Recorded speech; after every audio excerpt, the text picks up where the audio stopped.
আসসালামু আলাইকুম। নজরুল ইসলাম বাবু স্বাগত জানাচ্ছি এনটিভির সকালের খবরে। ক্রাউন সিমেন্ট শিরোনাম দেখছিলেন, এবার পুরো খবর। সরকারি চাকুরিতে কোটা বাতিলের দাবিতে শিক্ষার্থীদের বাংলা ব্লকেট কর্মসূচির দ্বিতীয় দিন সোমবারও কার্যত অচল ছিল গোটা রাজধানী। Shahbag, science lab, Gulistan, zero point, Agargaon, Mohakhali সহ নগরীর গুরুত্বপূর্ণ সব মোড় বন্ধ করে দেয় আন্দোলনকারীরা। আজ অনলাইন অফলাইনে গণসংযোগের ঘোষণা দিয়ে কর্মসূচি শেষ করে শিক্ষার্থীরা। আবির আহমেদ ও মিজান রহমানকে সাথে নিয়ে জানাচ্ছেন নূর হোসেন।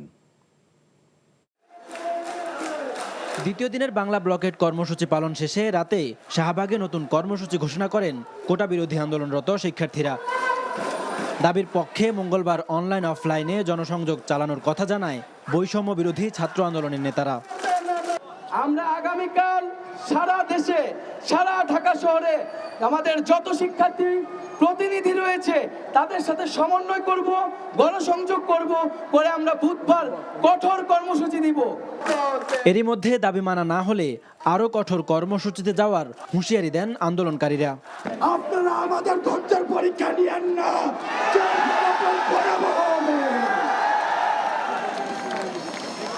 এখানের প্রত্যেকটা ছাত্র যখন রাস্তায় এসেছে সে পিছনে ফিরে চলে যাওয়ার জন্য আসে না।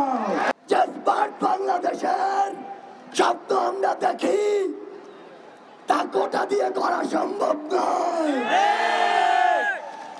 যদি উন্নত বাংলাদেশ করতে চাই, সোনার বাংলা করতে চাই, এই বাংলাকে মেধাবীদের হাতে ছেড়ে দিতে হবে। এখন জন্ম সনদ দিয়ে খোলো বিকাশ স্টুডেন্ট অ্যাকাউন্ট। নিজের বিকাশ নিজে কর। নতুন কর্মসূচির ঘোষণা দিয়ে ঘরে ফিরে যায় শিক্ষার্থীরা। এর আগে সোমবার বিকাল থেকে স্লোগানে উত্তাল ছিল গোটা রাজধানী। ঢাকা বিশ্ববিদ্যালয় গ্রন্থাগারের সামনে থেকে মিছিল নিয়ে শিক্ষার্থীরা জড়ো হয় শাহবাগ মোড়ে। এ সময় কোটা বাতিলের দাবিতে শাহবাগ চৌরাস্তার চারদিকে সড়ক অবরোধ করে বিক্ষোভ করতে থাকে শিক্ষার্থীরা। আমার যে ভাই বোনেরা আদিবাসী, যাদেরকে একটু পানি আনতে, একটু পড়াশোনা করতে মাইলের পর মাইল পাহাড়ে হাঁটতে হয়, তারা আসল কোটার হকদার, দাবিদার। আমরা ক্লাসে ফিরতে চাই, আমরা পরীক্ষা দিতে চাই, আমরা এখানে থাকতে চাই না। আমাদের দাবি মেনে নেন, আমরা রাজপথে করে যাবো। একেবারে সিম্পল বিষয়। আমি এসএসসি, এইচএসসি ভালো রেজাল্ট করে পাশ করে বিশ্ববিদ্যালয় পর্যন্ত আসতে আমার কোনো কোটার প্রয়োজন হয়নি। আমার চাকরিতে কেন কোটা প্রয়োজন হবে?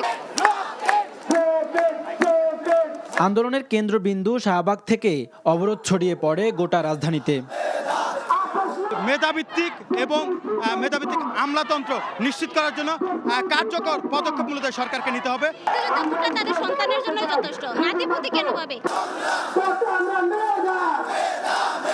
বৈষম্য বিরোধী ছাত্র আন্দোলনের ব্যানারে জগন্নাথ বিশ্ববিদ্যালয়, ইডেন মহিলা college, Dhaka college, city college, Sher-e Bangla কৃষি বিশ্ববিদ্যালয়, সরকারি তিতুমির কলেজের শিক্ষার্থীরা কর্মসূচিতে অংশ নেন।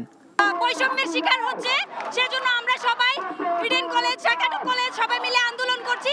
কোটার একটা সামঞ্জস্যতা নিয়ে আসুক। ঢাকার যেসব এলাকা দিয়ে অনেক বেশি যান চলাচল করে সেসব স্থান আটকে দেয় শিক্ষার্থীরা।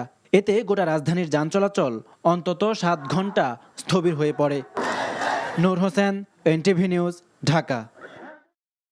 এদিকে সরকারি চাকরিতে কোটা পদ্ধতির যৌক্তিক সংস্কারের দাবিতে সড়ক, মহাসড়ক ও রেল লাইন অবরোধ করে সারা দেশে বিক্ষোভ করেছেন আন্দোলনরত শিক্ষার্থীরা। সড়কে মহাসড়কে যানজটে চরম ভোগান্তিতে পড়েন যাত্রীরা। ওয়ালিউল্লাহ অলির ডেস্ক রিপোর্ট। জাহাঙ্গীরনগর বিশ্ববিদ্যালয়ের কেন্দ্রীয় গ্রন্থাগারের সামনে থেকে বৈষম্য বিরোধী ছাত্র আন্দোলনের ব্যানারে বিক্ষোভ মিছিল বের করেন শিক্ষার্থীরা। ক্যাম্পাসের বিভিন্ন সড়ক ঘুরে প্রধান ফটকের সামনে ঢাকা আরিচা মহাসড়কে গিয়ে অবস্থান নেন তারা। 4 ঘন্টা অবরোধে মহাসড়কের দুই পাশে তীব্র যানজটের সৃষ্টি হয়। এতে সীমাহীন ভোগান্তিতে পড়েন যাত্রীরা। কোটা বাতিলের দাবিতে রাজশাহী বিশ্ববিদ্যালয়ের বিভিন্ন আবাসিক হলের শিক্ষার্থীরা মিছিল নিয়ে মেহেরচণ্ডী রেলগেট অবরোধ করেন। এতে ঢাকা থেকে ছেড়ে যাওয়া রাজশাহীগামী আন্তনগর ধূমকেতু ট্রেন হরিয়ান স্টেশনে এবং খুলনা থেকে ছেড়ে যাওয়া রাজশাহীগামী কপোতাক্ষ ট্রেন সারদা স্টেশনে আটকা পড়ে। বিকেল 4:30টার দিকে শিক্ষার্থীরা ক্যাম্পাসে ফিরে গেলে 5 ঘন্টা পর স্বাভাবিক হয় ট্রেন চলাচল। দুপুর 12টার দিকে রংপুর বেগম রোকেয়া বিশ্ববিদ্যালয়ের শিক্ষার্থীরা বিক্ষোভ মিছিল বের করেন। মিছিলকারীরা রংপুর ঢাকা মহাসড়কের মডার্ন মোড়ে গিয়ে সড়ক অবরোধ ও সমাবেশ করে। 1.5 ঘন্টা অবরোধের কারণে ঢাকা, বগুড়া, দিনাজপুর, কুড়িগ্রাম, লালমনিরহাট রুটের দূরপাল্লার বাস সহ শত শত যানবাহন আটকা পড়ে। ঢাকা বরিশাল মহাসড়ক অবরোধ করে কোটা বাতিলের দাবিতে বিক্ষোভ করেছেন বরিশাল বিশ্ববিদ্যালয়ের শিক্ষার্থীরা। এতে মহাসড়কে অন্তত 5 কিলোমিটার এলাকা জুড়ে তীব্র যানজটের সৃষ্টি হয়। চট্টগ্রাম নগরীর 16 শহর স্টেশন রেল সড়ক অবরোধ করে আন্দোলনরত শিক্ষার্থীরা। এ সময় তারা 16 শহর স্টেশনে ঢাকা চট্টগ্রাম রোডের কক্সবাজার এক্সপ্রেস ট্রেনটি আধা ঘন্টা অবরোধ করে রাখেন।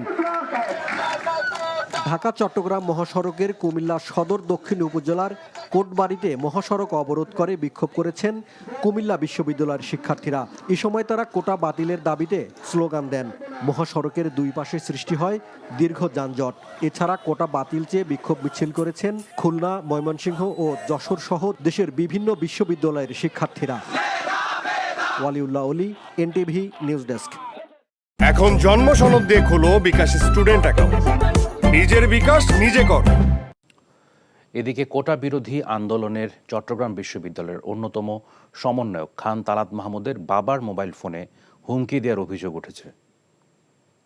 বাসায় একটা ফোন কল যায় অজ্ঞাত একটা নাম্বার থেকে। তো আমার বাসায় ফোন কল দিয়ে বলা হয় যে আপনার ছেলে আন্দোলন করছে, কোটা আন্দোলন করছে চট্টগ্রাম বিশ্ববিদ্যালয় থেকে। আপনার ছেলেকে যদি আপনারা না থামিয়ে দেন বা আন্দোলন থেকে ফিরিয়ে না আনেন, তাহলে আপনার ছেলের হয়তো বা লাশ ফিরবে, আপনার ছেলে ফিরবে না, অথবা কোথাও না কোথাও আপনার ছেলের লাশটা পড়ে থাকবে, পরে অ্যাম্বুলেন্সে করে লাশটা আপনার বাসায় ফিরবে। কোটা বিরোধীদের বাংলা ব্লকেট কর্মসূচিতে সোমবার রাজধানীতে ব্যাপক যানজটের সৃষ্টি হয়। এতে চরম ভোগান্তিতে পড়েন নগরবাসী। অনেকে দীর্ঘ পথ পাড়ি দিতে হয় হেঁটেই। যারা হাসপাতালে যাচ্ছিলেন তারাও পড়েন বিপাকে। রিপোর্টে আরও জানাচ্ছেন হাসান জাবেদ। সরকারি চাকরিতে কোটা বাতিলের দাবিতে শিক্ষার্থীদের চলমান আন্দোলনের দ্বিতীয় দিনেও রাস্তায় বাংলা ব্লকেট দেন তারা। রাজধানীর ব্যস্ততম সড়ক শাহবাগ, কারওয়ান বাজার, ফার্মগেট, সায়েন্স ল্যাব, নীলক্ষেত এবং পুরান ঢাকার অনেক রাস্তায় অবস্থান নিয়ে আন্দোলনে নামেন শিক্ষার্থীরা। বন্ধ হয়ে যায় সব ধরনের যান চলাচল, স্থবির হয়ে পড়ে পুরো ঢাকা মহানগরী। আমরা এখানে 3 ঘন্টা। 3 ঘন্টা? হ্যাঁ 3 ঘন্টা। এরে কি কয় মনে কাউ দেয় এত আমরা আজ পর্যন্ত দেই নাই। এনে তো আমরা বুড়ো মানুষ, আমাকে তো জানাও কুলাচ্ছে না। আমি পান্থপথ থেকে ফার্মগেট গেলাম, ফার্মগেট থেকে আবার এখানে আসছি, কিন্তু কোনো দিক দিয়ে বেরোতে পারতেছি না। আমার অফিস উত্তরায়। বাধা দিচ্ছে না, আমি গেলাম, যেতে দিচ্ছে না। এখন এইভাবে ওই পারদা রিক্সা নিয়ে যাওয়া যায় নাকি দেখি। সাধারণ মানুষের পাশাপাশি যারা জরুরি প্রয়োজনে বেরিয়েছিলেন তারাও পড়েন চরম ভোগান্তিতে। অনেক স্থানে কোটা বিরোধী শিক্ষার্থী ও পথচারীদের মধ্যে বাকবিতণ্ডাও হয়। ঘন্টার পর ঘন্টা যানবাহন নিয়ে একই স্থানে বসে থাকতে বাধ্য হওয়ায় ক্ষোভও প্রকাশ করেন কেউ কেউ। যে এখান থেকে এখানে আন্দোলন হবে, এই রাস্তাটা বন্ধ। আমি হলাম মগা দেখে বয়ে রয়েছি, রাত 8টা পর্যন্ত নাকি বয়ে থাকা লাগবে। যাবো নদ্দাতে, কি করবো এখন রাস্তাতে, মানে আমাদের তো অনেক সমস্যা হইতেছে ওদের কারণে। পায়ে হেঁটে যেতে হচ্ছে, রিক্সা গাড়ি চলে না। কোটা বাতিল বা সংস্কার যেটাই হোক, আলোচনার মাধ্যমে দ্রুত এই সমস্যার সমাধান হোক, এমনটাই চাওয়া ভুক্তভোগীদের। তো যদিও আমাদের অনেকের কষ্ট হচ্ছে যেতে, কিন্তু এটার একটা সমাধান দেওয়া উচিত। জনজীবনে অনেক বড় ধরনের ভোগান্তিতে আছে। দয়া করে আপনাদের কাছে অনুরোধ, যত তাড়াতাড়ি সম্ভব এটা একটা সুরাহা করেন। Hasan Jabed, NTV news, Dhaka. Quota বিরোধীদের উদ্দেশ্যে অ্যাটর্নি জেনারেল AM আমিনউদ্দিন বলেছেন, বিচারাধীন বিষয় নিয়ে আন্দোলন করা ঠিক নয়। আপিল বিভাগের শুনানি পর্যন্ত ধৈর্য ধরারও আহ্বান জানান তিনি। আদালত আদেশ দিয়েছেন, সেই আদেশের বিরুদ্ধে সরকারও তো আপিল বিভাগে গিয়েছে, কিন্তু এই মুহূর্তে এই ধরনের যে আদালতের প্রতি যে ওনাদের আন্দোলনটা, আমি মনে করি যে এটা ওনাদের না করাই উচিত হবে। ওনাদেরকে আমি বলবো, কারণ আদালতে যেটা বিচারাধীন বিষয়, সেই বিষয়টা রাজপথে না করে আদালতে তো আসে, এটা তো বিচার হবে। সেই ক্ষেত্রে ওনারা একটু ধৈর্য ধরার আমি অনুরোধ করব। বর্তমান সরকারই কোটা বাতিল করেছিল উল্লেখ করে আওয়ামী লীগ সাধারণ সম্পাদক ওবায়দুল কাদের বলেছেন, আদালতের সিদ্ধান্তের উপর সরকার আপিল করেছে, তাই জনদুর্ভোগ হয় এমন কোনো কর্মসূচি কারোরই নেওয়া উচিত নয়।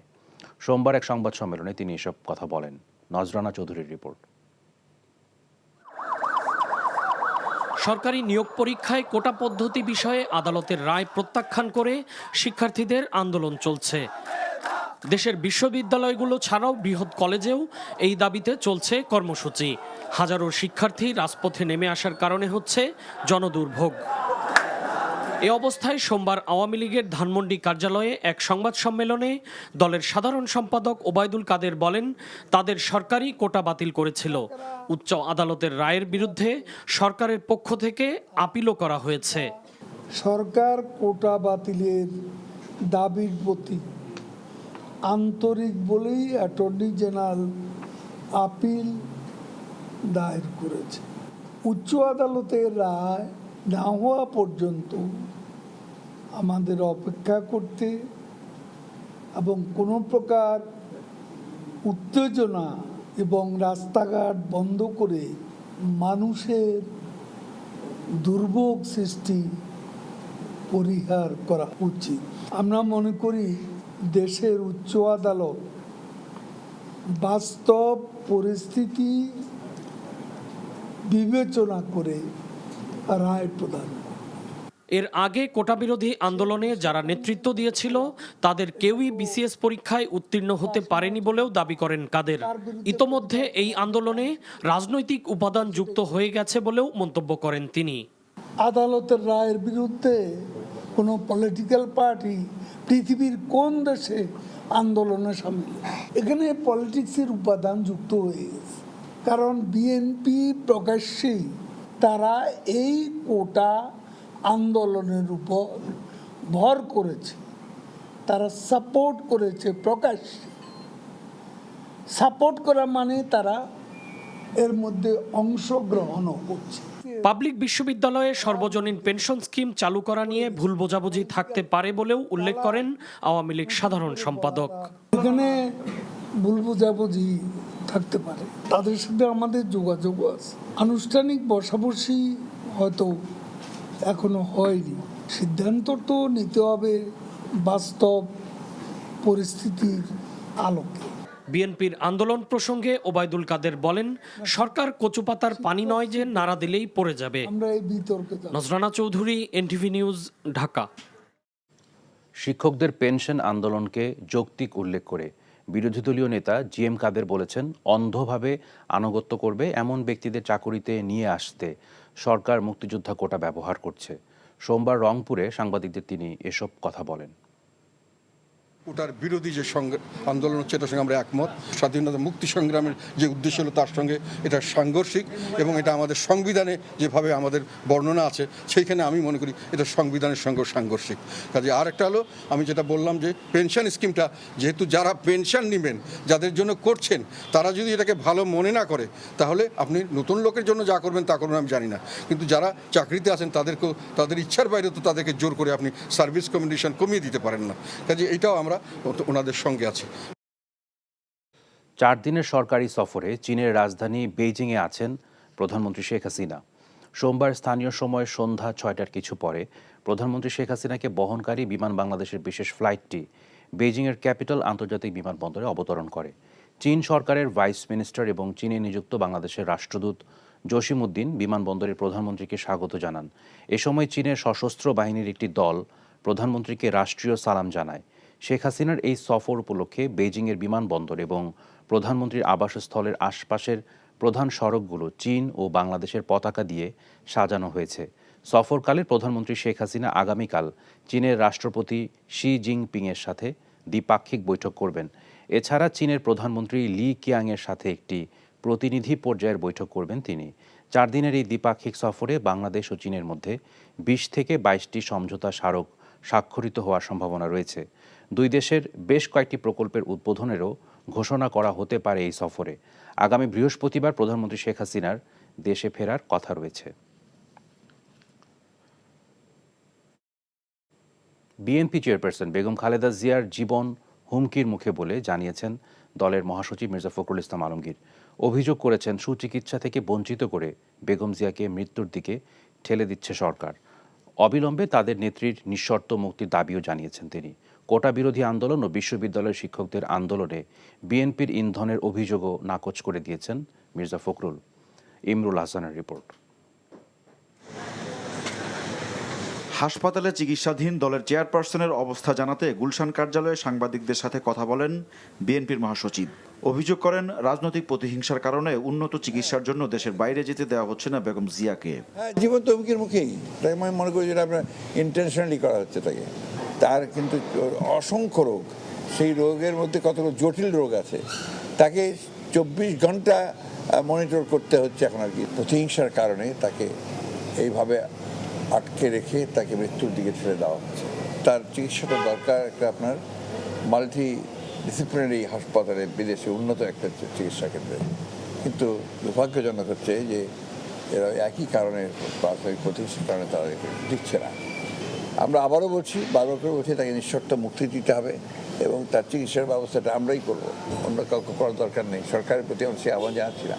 দলের প্রধানের মুক্তির দাবিতে বিএনপির আন্দোলন অব্যাহত থাকবে বলেও জানান তিনি। কথা বলেন কোটা বিরোধী আন্দোলন ও বিশ্ববিদ্যালয় শিক্ষকদের আন্দোলন প্রসঙ্গে।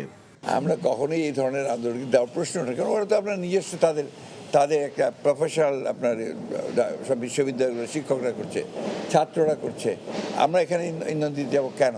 প্রশ্নই উঠতে পারে না। তবে যেটা সত্য সেটাকে সত্য বলবো, যেটা যৌক্তিক সেটাকে যৌক্তিক বলবো, এটা আমরা সবসময় করছি। এটাকে আমরা দুইভাবে দেখি। একভাবে দেখি যে দেশের যে মূল সমস্যাটা, সেটাকে ডাইভার্ট করার জন্য এই ধরনের আন্দোলনকে তৈরি করা হচ্ছে, এটা আমরা একদিক থেকে দেখি। তো ছেলেদের যে দাবি, এই দাবি কিন্তু আমরা বলেছি আমরা সমর্থন করি। এটা অত্যন্ত যৌক্তিক দাবি, এটাকে আমরা অযৌক্তিক বলার কোনো কারণ নেই। 50 বছর পরেও 56% আপনি কোটা দিয়ে রাখবেন, এটা সম্পূর্ণ অযৌক্তিক। ওইখানে যেটা হচ্ছে মেধার যে বিকাশ, সেটা একদমই হচ্ছে না। দেশ চালাতে ব্যর্থ হয়ে সরকার এখন ধার করে ঋণ পরিশোধের পথে হাঁটছে বলে মন্তব্য করেন বিএনপির মহাসচিব। Imrul Ahsan, NTV news, Dhaka. সর্বজনীন পেনশন ব্যবস্থা প্রত্যয় স্কিম বাতিলের দাবিতে সোমবারও কর্মবিরতি পালন করেছেন দেশের সব পাবলিক বিশ্ববিদ্যালয়ের শিক্ষকরা। এদিন দুপুর 12টায় ঢাকা বিশ্ববিদ্যালয় ক্যাম্পাসে অবস্থান নেন শিক্ষকরা। এ সময় শিক্ষক নেতারা সরকার ঘোষিত প্রত্যয় স্কিম বৈষম্যমূলক দাবি করে বলেন, এই স্কিমের আওতায় এনে তাদের জিম্মি করা হচ্ছে। বিশ্ববিদ্যালয়ের ক্লাস পরীক্ষা সহ দাপ্তরিক সব কার্যক্রম থেকে নিজেদের বিরত রেখেছেন তারা। শিক্ষক কর্মকর্তা কর্মচারীদের কর্মবিরতিতে দেশের পাবলিক বিশ্ববিদ্যালয়গুলোতে 1 সপ্তাহ ধরে অচলাবস্থা বিরাজ করছে। তারা আলোচনা চাইলেও সরকারের শীর্ষ পর্যায়ে ভুল বুঝিয়ে তা করতে দেয়া হচ্ছে না বলেও অভিযোগ করেন শিক্ষক নেতারা। আমাদের বহুল প্রচারিত কেন আমরা শিক্ষার্থীদেরকে ক্লাসে না নিয়ে আমাদের আন্দোলন করছি, সারা জাতি এখন বুঝতে পেরেছে কারা আমাদেরকে আন্দোলনে নামিয়েছে। যারা 2015 সালে সরকারের ভিতরে থেকে একটি গাপটি মারা গ্রুপ, যারা সুযোগ সুবিধা নিচ্ছে, যারা প্রয়োজনে অপ্রয়োজনে রাষ্ট্রের টাকা খরচ করছে, যারা টাকার পাহাড় জমিয়েছে, সে সমস্ত কুচক্রী মহল বলবো আমরা, যে তারা আমাদের বিরুদ্ধে এই কাজটি করেছে, তারা আমাদের সাথে কোনো আলোচনা করেন নাই, আমাদের কোনো প্রতিনিধিকে তারা রাখেন নাই। ইসলামী ব্যাংকের ৩,৩০০ কোটি টাকার ঋণ জালিয়াতির ঘটনায় বাংলাদেশ ব্যাংক ও নাবিল গ্রুপের 11 প্রতিষ্ঠানকে চিঠি দিয়েছে দুর্নীতি দমন কমিশন। চিঠিতে 2022 সালের 22 ডিসেম্বর ইসলামী ব্যাংকের ঋণ জালিয়াতির বিষয়ে বিস্তারিত জানাতে বলা হয়েছে। এতে বলা হয়েছে, চট্টগ্রামের আসাদগঞ্জের ইউনাইটেড সুপার ট্রেডার্সের মালিক মোহাম্মদ গোলাম কিবরিয়া চৌধুরী সহ অন্যদের বিরুদ্ধে ঋণের নামে ইসলামী ব্যাংকের টাকা আত্মসাতের অভিযোগ সুষ্ঠু অনুসন্ধানের স্বার্থে বর্ণিত ঋণগুলো সম্পর্কে রেকর্ডপত্র ও তথ্যাদি পর্যালোচনা করা প্রয়োজন। দুদকের উপপরিচালক ইয়াসির আরাফাত জানান, নাবিল গ্রুপের 11টি প্রতিষ্ঠানের ঋণ জালিয়াতির অনুসন্ধানকালে প্রয়োজনীয় রেকর্ডপত্র প্রয়োজন। বাংলাদেশ ব্যাংকের কাছে চিঠি দেওয়া ছাড়াও ঋণ জালিয়াতির সঙ্গে জড়িত এসব প্রতিষ্ঠানের কাছে চিঠি দেওয়া হয়েছে বলে তিনি জানান।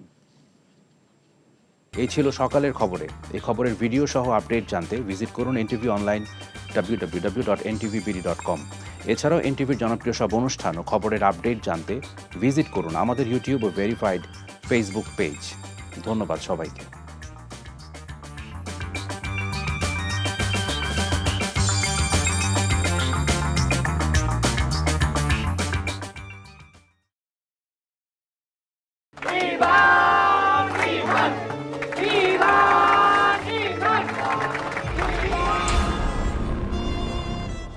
তুমি নিজের জীবনটা শেষ করলে, সাথে আমারটাও শেষ করে দিয়ে গেলে।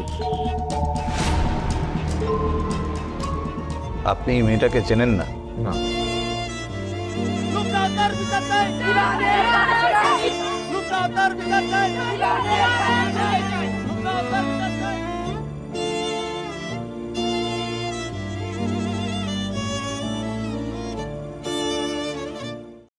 এখন জন্ম সনদ দিয়ে খোলো বিকাশ স্টুডেন্ট অ্যাকাউন্ট। নিজের বিকাশ নিজে কর।